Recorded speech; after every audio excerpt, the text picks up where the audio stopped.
ยางมือนี้เอาสิเอาเจ็ดที่สองเจ็ดทุกตัวปลาน้อยปลาใหญ่เอาเบิด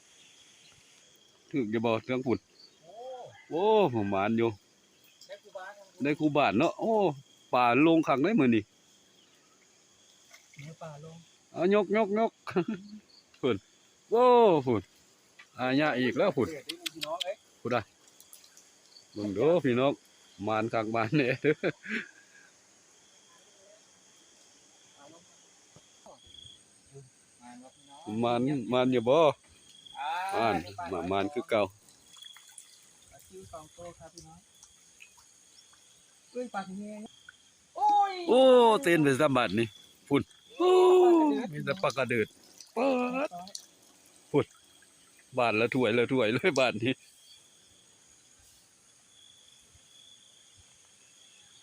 โอ้ยผมอยาก โอ้พอตึกอยู่ได้เนาะโอ้ยผมอยากตึกแล้วล่ะบัดนี้ครับโอ้ยยางผมมันเกี่ยวเจ้าอ่ะใส่นี่ปลากระเดิดปลาสลิดเนาะ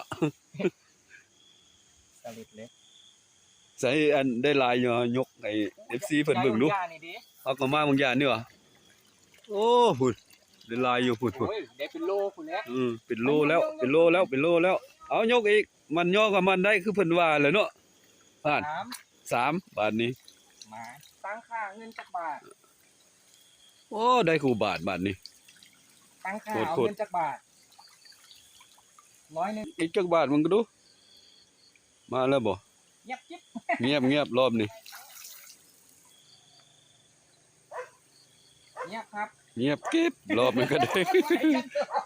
เอ้ยบัดนี้สิได้เลาะไปต่อเด้อบัดนี้เด้อเลาะออกเมื่อให้เมื่อหน้าพุ่นละบัดนี้ทั้งพุ่นละเลาะไปทั้งบึงพุ่นละบัดนี้มันมาเด้อยางมือนี้เอาสิเอาเจ็ดที่สอง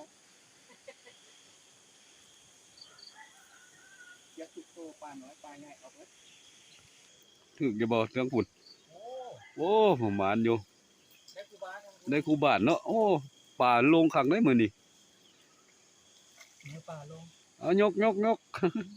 ฝุ่นโอ้ฝุ่นอาญะอีกแล้วฝุ่นเดือดดิพี่น้องเอ้ยฝุ่นได้เบิ่งเด้อพี่น้องหมานคักหมานแหน่เด้อ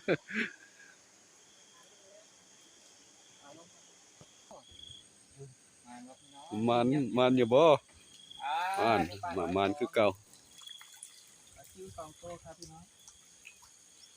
เอ้ยปลาเงี้ยโอ้ยโอ้เต้นไปซะบัดนี่ฝุ่นโอ้มีแต่ปลากระเดิดปาดฝุ่นบาทละถ้วยเลยบาทนี้